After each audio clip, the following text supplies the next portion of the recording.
नमस्कार जय हिंद दोस्तों, स्वागत है आप सभी का आपके अपने यूट्यूब चैनल अबाइस टॉक पर। मैं हूं आप सभी के साथ अभय यादव।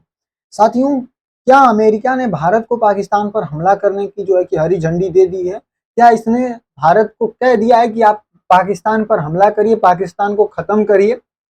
ऐसा क्यों कहा जा रहा है? क्योंकि वहां की जो ये स्पाई चीफ हैं, इन्होंने हाल ही में कहा है कि with you as you hunt down, मतलब कि जैसे जैसे चाहे आप मतलब कि शिकार करिए, हम आपके साथ हैं। आप उन लोगों को मारिए, खत्म करिए जो भी इस आतंकवाद के खिलाफ हैं, जो भी इस तरीके की हरकत किए हैं, जिन लोगों ने करीबन हमारे 26 जो मासूम लोग थे उनको मारा है, उन सभी लोगों के खिलाफ जो है कि पूरा अमेरिका जो है कि अमेरिका के साथ साथ इस समय विश्व के सारे देश लगभग भारत के साथ ही, यहाँ तक कि चाइना ने भी जो है कि इसमें अपनी प्रतिक्रिया जो है कि दर्ज कराई थी भारत के साथ ही। तो साथियों, आपको इस वीडियो के माध्यम से बताते हैं कि अमेरिका का भारत पर के साथ क्या रुख है और अमेरिका ने क्या कहा है और इसके क्या मायने निकाले जा सकते हैं, वास्तव में आगे चल के क्या होने वाला है, ये सारी चीजें इस वीडियो के माध्यम से कवर करेंगे। साथ ही यहाँ के एक न्यूज़पेपर ने इन्होंने न्यूज़पेपर को भी, जो न्यूज़पेपर के जो संपादक हैं उनको भी जो है कि डांट लगाई है, उनको भी जो है कि खरी खोटी सुनाई है। क्या है पूरा मामला, इस वीडियो में हम आपको बताएंगे। साथियों, वीडियो स्टार्ट करने से पहले छोटी सी गुजारिश है, प्लीज आप लोगों से रिक्वेस्ट करते हैं, बस 5 सब्सक्राइबर अभी हमारे पास कम है, आपसे रिक्वेस्ट है कम से कम इसको 500 से ऊपर का आंकड़ा कर दीजिए इस वीडियो के बाद। चलिए स्टार्ट करते हैं वीडियो को। साथियों, with you as you hunt down US spy chief to PM Modi on Kashmir attack. जो यूएस की स्पाई चीफ है, उन्होंने ये कहा है मोदी जी से कश्मीर के अटैक पर। आइए पूरा ब्रीफ में हम आपको इस खबर को सुनाते हैं, बताते हैं। साथियों, जो जम्मू कश्मीर के पहलगाम में हुए विनाशकारी आतंकवादी हमले के बाद 26 नागरिकों की जान चली गई थी, जिसमें अमेरिका ने भारत के साथ मजबूत एकजुटता व्यक्त की है। और अमेरिकी राष्ट्रीय खुफिया निदेशक जो तुलसी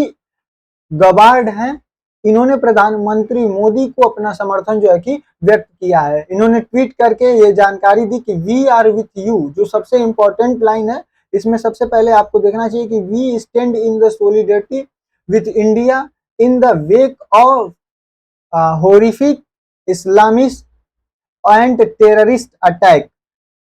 उसके बाद जो मेन लाइन है, इन्होंने पीएम मोदी को संबोधित करते हुए कहा कि we are with you and support you as you hunt down those responsible for this heinous attack. यानी कि इस क्राइम के लिए, इस अटैक के लिए जो लोग भी जिम्मेदार हैं, आप उनका शिकार करिए या उनको मारिए, हम आपके जो है कि फुल सपोर्ट में, हम आपके साथ हैं। साथियों, वर्तमान में अमेरिकी जो राष्ट्रपति जो राष्ट्रीय खुफिया निदेशक हैं, जो डीएनआई हैं, तुलसी गबार्ड, इन्होंने प्रधानमंत्री नरेंद्र मोदी को संबोधित करते हुए यह बयान जो है कि जारी किया। इन्होंने कहा, हम आपके साथ हैं, इस जघन्य हमले की जिम्मेदार लोग हैं, उनको पकड़ने में हम आपका समर्थन करते हैं, उनको मारने में हम आपका समर्थन करते हैं। यह टिप्पणी खुफिया स्तर पर एकजुटता का एक दुर्लभ सार्वजनिक प्रदर्शन था। इससे अमेरिका की जो लहजे में बदलाव को चिन्हित किया, जो निंदा से आगे बढ़कर जो परिचालन है और नैतिकता है, उसके समर्थन की जो है कि पेशकश करने लगा। साथियों, अगर सिग्निफिकेंस ऑफ यूएस सपोर्ट की बात करें कि इसका महत्व क्या है, तो जो रणनीतिक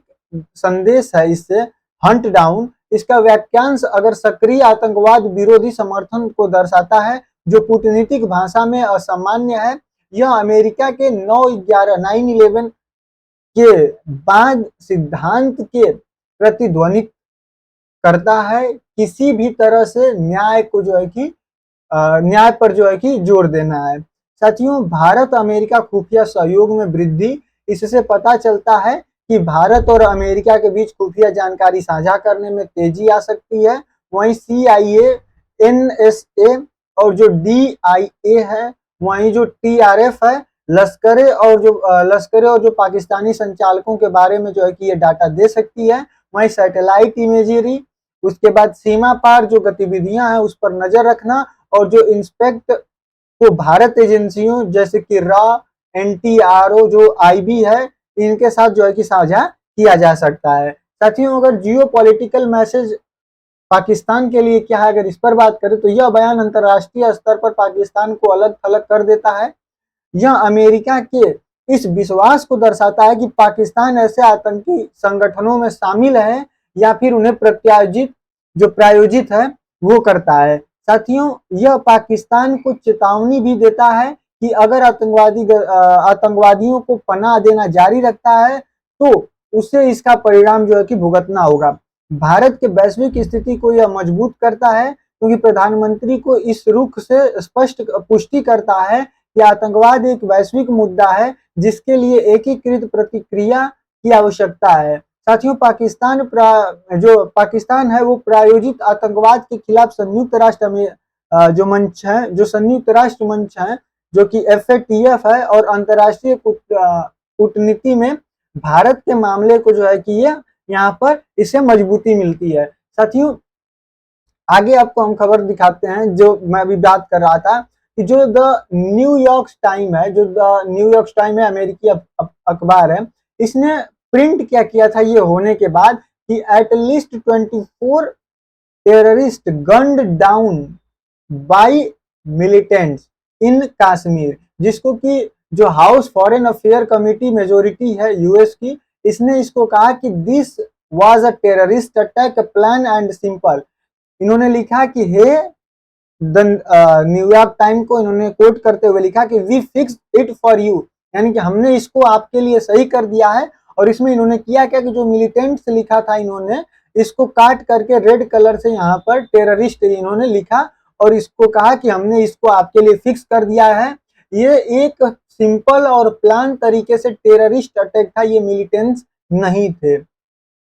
वेदर इट इज इंडिया और इजराइल, यानी कि ये इंडिया हो या इजराइल हो, when it comes to terrorism the NYT is removed from reality, यानी कि जब भी टेररिज्म की बात आती है तो जो न्यूयॉर्क टाइम्स है ये इसको रियलिटी से जो है कि दूर कर देता है। साथियों, उग्रवाद बनाम आतंकवाद, यानी कि उग्रवाद क्या होता है और आतंकवाद क्या होता है, अगर इसमें आपको अंतर समझना है तो बस इतना समझ लीजिए कि उग्रवाद से तात्पर्य आमतौर पर किसी राजनीतिक या फिर सामाजिक परिणाम को प्राप्त करने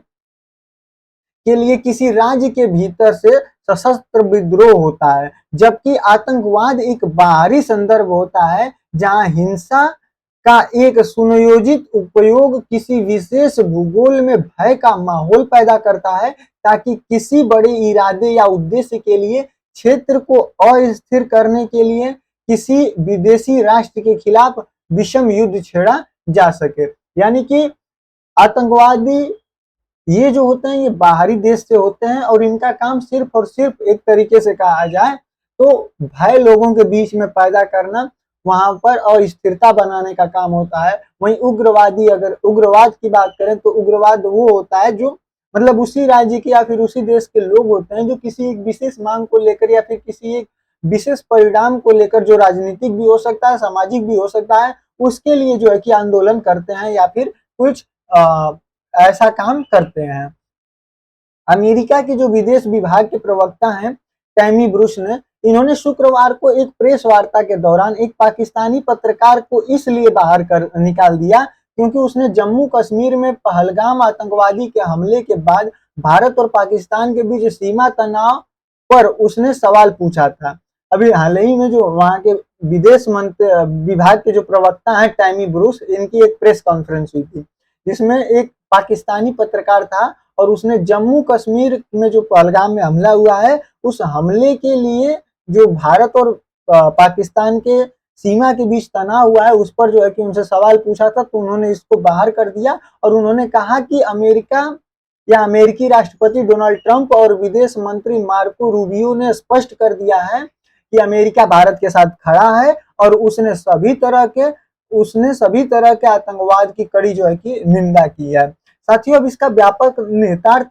निकालने की बात करें तो अमेरिका भारत आतंकवाद विरोधी धुरी, यह सार्वजनिक खुफिया स्तर का समर्थन अमेरिका भारत संबंधों में संभावित आतंकवाद विरोधी धुरी को चिन्हित करता है। साथियों, इसका परिणाम संयुक्त अभियान जो कि अमेरिकी समूहों में काली सूची में यानी कि ब्लैक लिस्ट करने के लिए डालना या फिर जो LET या फिर TRF है इससे जुड़े व्यक्तियों पर प्रतिबंध लगाना जो है कि हो सकता है। अगर इससे बात करें तो इस पर अंतर्राष्ट्रीय समुदायों पर भी दबाव बना, जिसके बाद अमेरिका के बयान के बाद जो फ्रांस है, ऑस्ट्रेलिया है और जापान है, ये अन्य देश भी इस हमले की निंदा किए और भारत के साथ दिखाई पड़े। साथियों, भारत अब निम्नलिखित जो चीजें हैं जो मैं अभी आपको बताने वाला हूं उसके लिए दबाव बना रहा है, जिसमें कि टीआरएफ और उसके संचालकों को वैश्विक आतंकी घोषित करना, दूसरा जो आईएसआई से जुड़े गुर्गे हैं उनके खिलाफ जो है कि प्रतिबंध लगाना, वहीं पाकिस्तान स्थित भगोड़ों के लिए यानी कि जो भारत में हमला करके या भारत में जो है कि आतंकवादी गतिविधियां करके जो कि पाकिस्तान भाग चुके हैं जैसे दाऊद वगैरह हैं, इनके लिए इंटरपोल से रेड नोटिस का जो है कि उपयोग करके जारी कराना, ताकि इन लोगों को फिर से जो है कि भारत वापस लाया जा सके। साथियों, अगर ऐतिहासिक समानता की बात करें तो इस बयान की तुलना जो है कि 26/11 के बाद मुंबई हमलों पर अमेरिका की प्रतिक्रिया से की जा रही है। 9/11 के बाद बुश युग की बयानबाजी, जिसमें अंतर्राष्ट्रीय सहयोग ने मिलकर आतंकवादियों का शिकार करने का संकल्प लिया था, ये उसको दर्शाता है कि अब अमेरिका रणनीति और खुफिया समन्वय को उच्चतम स्तरों पर भारत पर भरोसा जो है कि करता है। साथियों, अगर डोमेस्टिक पॉलिटिक्स के अगर इसको कॉन्टेक्स्ट से देखें, यानी कि अगर अपने यहाँ के राजनीतिक दलों के या फिर अपनी राजनीति की जो भारत में राजनीति हो रही है उसके हिसाब से देखें तो इस बयान से आतंकवाद के खिलाफ वैश्विक नेता के रूप में प्रधानमंत्री की जो छवि है इसको जो है थोड़ी सी मजबूती मिल रही है। लेकिन यहाँ पर यह भी है कि जो पहलगाम में सुरक्षा चूक हुआ है इसके बारे में विपक्षी की चिंताओं को उच्च प्रोफाइल अंतर्राष्ट्रीय समर्थन द्वारा संतुलित किया जा रहा है। यानी कि जो विपक्ष ये उठा रहा है मुद्दा कि इसको जो है कि ये इतनी भारी चूक कैसे हो गई, ये जो है कि इतने लोग वहां पर थे, वहां पर आप आर्मी नहीं थी या फिर किसी भी प्रकार की सिक्योरिटी नहीं थी, ये कैसे संभव हुआ, ये सारी चीजों को दबाने के लिए उच्च प्रोफाइल जो अंतर्राष्ट्रीय समर्थन है उनको दिखाने के साथ इसको संतुलित किया जा रहा है। वहीं सरकार ने जो इस बात की जांच शुरू कर दी है कि उस दिन पहलगाम में सैन्य सुरक्षा क्यों नहीं थी, साथ ही खतरे की आशंका के बावजूद स्थानीय खुफिया तंत्र क्यों विफल रहा, यानी कि वहां पे विफलता का कारण क्या रहा। साथियों, उम्मीद करता हूं कि आपको सारी चीजें अच्छे से समझ में आई, क्या था क्या नहीं था। इससे ये तो समझ में आ गया है कि अमेरिका भारत के साथ है और जल्द ही भारत कुछ बड़ा एक्शन लेने वाला है, और वो हम लोग जो सोच रहे हैं उससे काफी बड़ा होने वाला है जो एक्शन भारत लेने वाला है। तो आपकी इस पर क्या राय है, भारत को आगे क्या करना चाहिए, आप कमेंट सेक्शन में बता सकते हैं। बाकी अगर चैनल पर नया है तो चैनल को प्लीज सब्सक्राइब करके और भी दोस्तों के साथ शेयर करिए। बाकी मिलते हैं हम आपको अगले किसी अन्य टॉपिक के साथ किसी अन्य वीडियो में, तब तक के लिए जय हिंद जय भारत।